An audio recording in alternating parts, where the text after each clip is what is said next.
سلام به همه شما خوبان. امیدوار هستم که جور و صحتمند و سر حال باشین. در هر گوشه دنیا که هستین از صحت کامل برخوردار باشین. عزیزان، باز هم و همکاری خوبم از چینل دلجویان در خدمت شما هستیم و ما در کنار یک مادر هستیم که میخوایم بیشتر درباره زندگیشان بفهمیم و قصه هایشان رو بشنویم. با ما باشید و بیشتر از خودشان می داشته باشیم.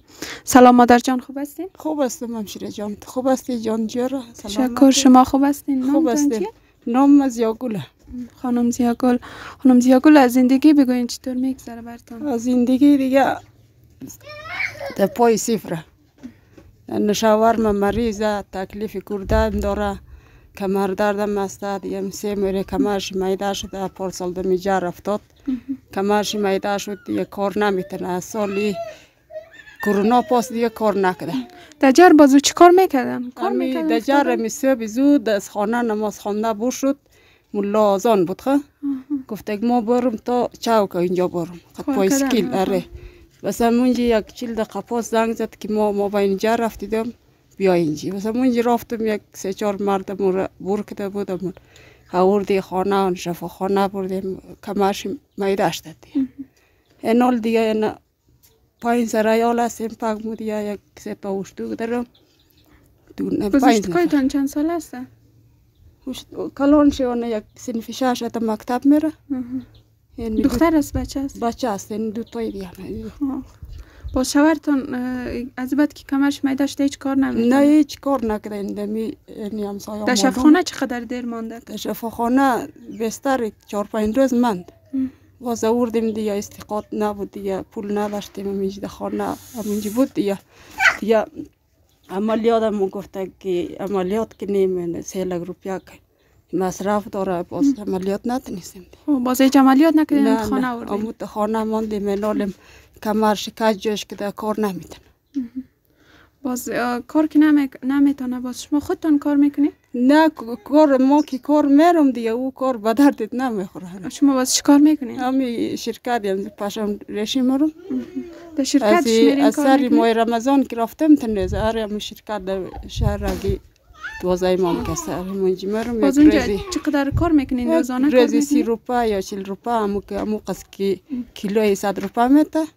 اون موقع که رشتیم اون یا نیم کیلو میشه یا 400 گرم میشه یا 300 گرم میشه. همه قصد. باز شما کلی روز اونجا در شرکت کلی روز هستیم. مریم صبح ساعت 8 بجه که برم تا 5 شب همونجا هستیم. باده چشت. خب باز اینجا شما دو دانه اشتو که خورد که دارین، باز اینا رو که نگهداری میکنین؟ اینا رو دیگه از ناکام پدرش قدم زو مریضی خود نگهداریم. باز خودتان اگه ما میرین خود کار نرم دیگه امور اگه در خانه بشنم امور رز در رو پم پیدا نمیدن. و گفتین از اول رمضان تا بالا اونجا میرین کار از اول میکنین؟ رمضان تنیزم اونجا. باز پیش از چطور بود زندگیتان؟ پیش از هم دیگه اون شوهرتان شاید 2 سال شده باشه که کمرش؟ این سال 2 سال میشه کمرش میداشته دیگه، ندارم دیگه میتر دیگه خدا هستیم دیگه. باز شما از همسایه‌تان یا از فامیل شوهرتان یا از فامیل پدریتان تا بال بر شما کمک کرده یا از وکیل کوچه؟ نه هیچ کس وکیل کوچه که دو تا نماینده که میجسته در ما یک چیز کمک نکرده. اره چند بار خود ما گفتم، شوهر ما گفتم مور یک کار در طرف سازمان ملل بیدی که مو شوهر ما گفتم یا ایال مسئول چی مونا گفته نه موشه که با 3-4 کارت میه پیش کنداخته میشه، مردم سر صدایش برو میشه تو شخصی دادن نمیتونه نداد دی. آفرین. تو برو پیش مادری. خب باز این شما رو کار نگرفته؟ نه هیچ. از او خاطر که از طرف سازمان ملل چند سال میشه کمک میکنه، برای ما یک بجاردم نرسید. هیچ کمک نرسید. هیچ. بازی شوهرتان حالی که کمرشو قسم گفتین که جوش کده، باز هیچ پیش دکتر رفته یا نرفته؟ درد منه اونجا نقطه یاغ مرا قچگ از مغز دیگه کمرش که جوش کده. باز هیچ کار نمیکنه؟ هیچ کار نمیکنه. کلن خانه همین روزانه میدم یاردور یک ناناوش میده خانه خود میدم شرکتی پشم. باز او شرکتی پشم که میرین، باز شما مصارفتان کرای خانه و او برق و دیگه خوراک و تانو بس میکنه؟ نه بابا بس نمونه. بس کجا منه. باز شما باز چه قسم میکنین دیگه؟ هستیم دیگه صاحب میره. خانه تان باز چطور است؟ امرای کرای خانه امرای تان مراحت داره نداره؟ آره مراحت که داره. آنه ما 1000 کرا میدیم. 1000 آره میدیم؟ 1.5 بودگان 1000 میدیم. خیلی خوب. شما از او هموطنای عزیز ما که کمک میکنند و چی در خارج هستند چی در داخل افغانستان هستند چی خواست دارین؟ ما خواست می‌دارم که برای ما یک کمک برسانه که ما این کارگر ندارم.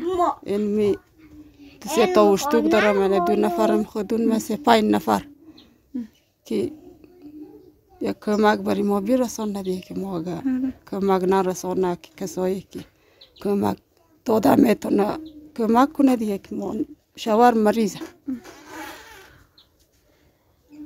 شما برین آفرین برو. خب باز شما یا شوهرتان قصد دارین پیش دکتر ببرین کمرش بهتر شه؟ حالا شوهرتان تا چه قدر ای قسم باشه؟ قصد که داریم که ببریم خب پولش نداریم. پولش نداریم؟ نه. این والا در نان خوردن شده نمیتونه دیگه زیاد که بیگشته درد میگیره شدید کمرش. این یک چند دقیقه در نان خوردن و گای بغل کی زیر بالش تا زیر جرخ میله گای تکیه مونه یعنی رقم کمرش درد مونه. گردایش هم سنگ آورده. امروز رفته معاینه تلویزیونی که گرده طرف چپ 6 میلی سنگ آورده. باز برای از او دوا گرفتین یا نه؟ نه بابا نداشتیم دیگه. اون یک معاینه تلویزیونی در کلینیک ایرانی کرد دیگه. ایت شدید درد میکرد. از درد کمر کده گردهش زیاد درد داشت. مثلا اون معاینه تلویزیونی کرد گفت 6 میلی طرف چپ گرده سنگ داره دیگه. خیلی طرف راست و چپ منگ داره چیرک داره دیگه. مشکلات زیاد داره. تشکر. خدا مهربان است مادر جان. امیدوارم که خداوند یک کار کنه که هموطنای ما حس همدلی داشته باشن و برتان کمک کنه. اول شوهرتان گردهشان دوا بگیره و بهتر شوه و بعدش هم کمرش و زندگیتان بهتر شوه و کار خود شروع کنه. در زیر صفر دیگه کارگر ندارم. این میتر راسته که شوهرتان باز برادرش داره که برادر کاری کنه؟ برادرش 1-2 دانه هست دیگه. بیچاره اون میته بیکاره. یا لزوم ده میتر بیکاره سر چوک مره کار نیه. آره. اون یک برارش رفته در وطن نیم سال از روز ناکام منج قدایال خوی گردی زمینا رو بال مونه. او رو مگه 2 بخش صاحب زمین میگیره. یک بخشی باشه او رو دیگه چیز نداره. یک گرد کچالو کشت کرده دیگه. اون نداره و هم نداره. کاش که با میداشت. خدا مهربان است انشالله یک کار میشه بخیر. کمک کنه دویم دیگه میوان کمک کنی ما شکر قوم است. فقط ما یک گزاره هستیم. مگه کمک کنه دیگه بسیار خوش میشه. انشالله کمک میکنم. بیننده های عزیز قسمی که دیدین مادر جان قصه شان که شوهرشان 2 سال میشه کمرشان شکسته و نمیتونه هیچ کاری انجام بده و در حال حاضرم گردهشان سنگ آورده که نیاز به تداوی داره. امیدوار هستیم که شما حس همدلی تان از این هموطنای ما فراموش نکنین تا شوهر مادر جان هم صحت یاب شه و زندگیشان هم بر روال عادی خود برگرده. عزیزان اگر شما میخواین کمک هایتان به این مادر جان و پدر جان یا این خانواده برسه شماره واتساپی که در ویدیو ظاهر میشه شما میتونید ارتباط برقرار کنین و کمک هایتان بفرستین. برنامه امروزی ما همینجا به پایان میرسد. از توجهتان جهان سپاس.